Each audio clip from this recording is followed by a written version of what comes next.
Two jobs, same 24 hours. Which one destroys your body faster? 8 a.m. Office worker sits down. Spine compresses instantly. Construction worker lifts 80 pounds.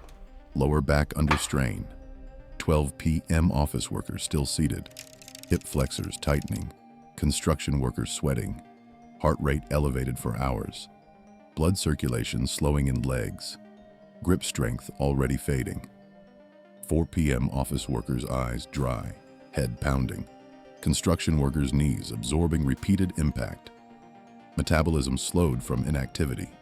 Joint cartilage grinding under pressure. 8 p.m. Office worker stands up. Lower back stiff.